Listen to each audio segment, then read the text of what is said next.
Welcome back to Movie Recap. Firstly, I want to say a big thank you to everyone who takes the time to watch these videos, leave likes or comments. Words cannot explain how much I appreciate you all. Today I have for you a horror thriller movie called The Exorcist. Just leave a like on this video, sit back and relax. Lancaster Marin, a veteran Catholic priest, is on an archaeological dig in the ancient city of Hatra in Iraq. Alerted by a colleague, he finds a sculpture that resembles Pazuzu, a demon of ancient origins with whose history Marin is familiar. Soon afterwards, after taking heart medication, Marin encounters a statue towering over him in the image of Pazuzu, an omen warning him of a looming confrontation. Meanwhile, in Georgetown, actress Chris McNeil is living on location with her 12-year-old daughter Regan. She is starring in a film directed by her friend and associate Burke Dennings. During this time, small oddities begin to occur around the house, such as scratching from the attic without a source. After playing with a Ouija board and contacting a supposedly imaginary friend whom she calls Captain Howdy, Regan begins acting strangely, using obscene language, and exhibiting abnormal strength. I don't want it.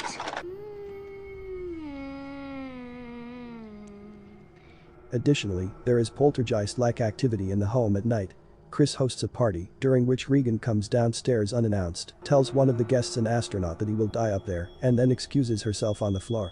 Later that night, Regan's bed begins to shake and levitate violently.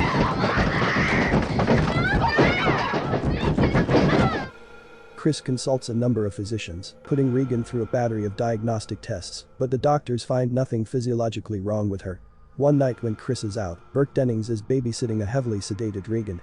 Chris returns to hear that Dennings has died, having fallen out of the window. Although this is assumed to have been an accident given Burke's history of heavy drinking, his death is investigated by Lieutenant William Kinderman. Kinderman interviews Chris. He also consults psychiatrist Father Damien Carras, a Jesuit priest struggling with his faith. Carras' crisis of faith is precipitated by the death of his mother, which he blames on himself. The doctors, believing that Regan's aberrations are mostly psychological in origin, recommend an exorcism be performed, citing its effectiveness on patients who believe themselves to be possessed, thanks to the placebo effect. Chris arranges a meeting with Carras, who, reluctant to engage spiritually, agrees to at least speak with Regan. As the two come face to face, Carras and Regan test each other's wits, although Carras is skeptical of the idea that anything supernatural is happening. Chris tearfully finds herself at a dead end and confides in Carras that Regan was the one who murdered Dennings, and begs him to find a solution. Over the next couple of days, Carras witnesses Regan speaking backward in different languages she does not know, and the phrase "help me" appears to be carved from the inside of her stomach, convincing him she really is possessed by a demon. He implores the church to let him perform an exorcism, but, feeling Carras is outmatched, the church calls on Marin to perform the exorcism, while allowing Carras to assist. The ritual begins as a battle of wills, with Regan performing a series of horrific and vulgar acts. Fuck him! Be gone! Fuck him, Garrus! From this creature of God!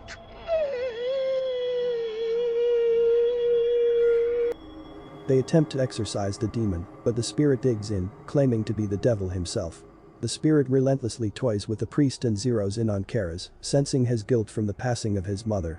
Carras weakens after the demon impersonates his late mother and is excused by Marin, who continues the exorcism alone. Once he has gathered his strength, Carras re-enters the room and discovers Marin dead of a heart attack. After he fails to revive Marin, the enraged Carras grabs a laughing Regan and wrestles her to the ground. At Carras' invitation, the demon leaves Regan's body and takes hold of Carras.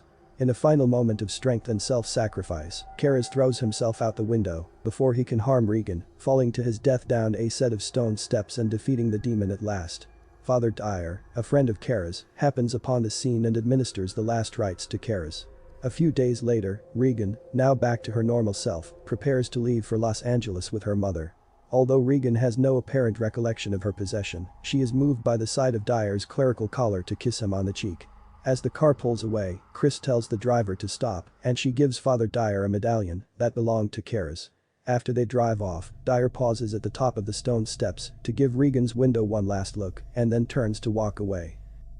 Thanks for watching. You can check out my other videos here.